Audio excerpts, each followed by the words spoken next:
Assalamualaikum warahmatullahi wabarakatuh. Anak-anak, semoga kita selalu diberikan kesehatan dan kemudahan dalam menjalani aktivitas dalam belajar hari ini.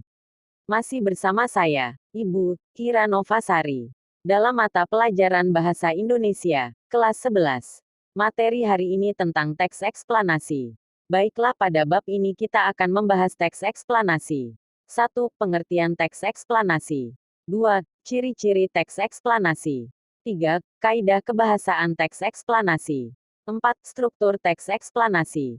Baiklah, yang pertama kita akan membahas tentang pengertian teks eksplanasi. Teks eksplanasi adalah teks yang berisi tentang proses mengapa dan bagaimana kejadian alam, sosial, ilmu pengetahuan, budaya dan lainnya dapat terjadi. Suatu kejadian, baik itu kejadian alam maupun kejadian sosial yang terjadi di sekitar kita, selalu memiliki hubungan sebab, akibat, dan proses. Yang selanjutnya akan kita bahas adalah ciri-ciri teks eksplanasi. 1. Informasi yang dimuat berdasarkan fakta, faktual.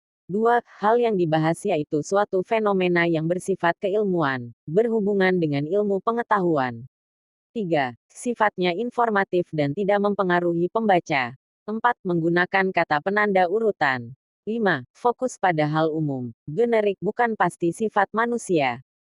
Dan selanjutnya kita akan membahas tentang kaidah kebahasaan teks eksplanasi. 1. Menggunakan kalimat pasif. Menggunakan konjungsi kasual. 2. Terdapat istilah ilmiah. 3. Menggunakan kata kerja material dan rasional. 4. Bersifat informatif.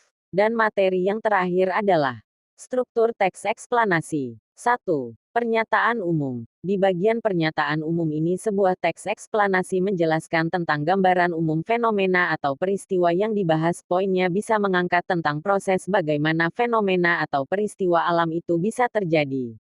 2. Urutan sebab akibat. Setelah mengetahui secara umum fenomena yang akan dibahas pada bagian ini, dijelaskan tentang penyebab dan akibat yang ditimbulkan dari fenomena tersebut. Kamu bisa melakukan deskripsi dalam beberapa paragraf terkait sebab dan akibatnya. Bagian ini disebut juga dengan deretan penjelas.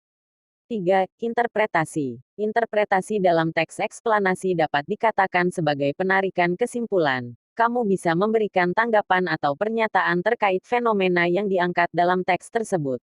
Alhamdulillah, materi kita telah selesai. Semoga kita selalu dimudahkan dan dapat memahami pelajaran hari ini. Sebelum mengakhiri pembelajaran hari ini, mari kita ucapkan Alhamdulillah. Terima kasih.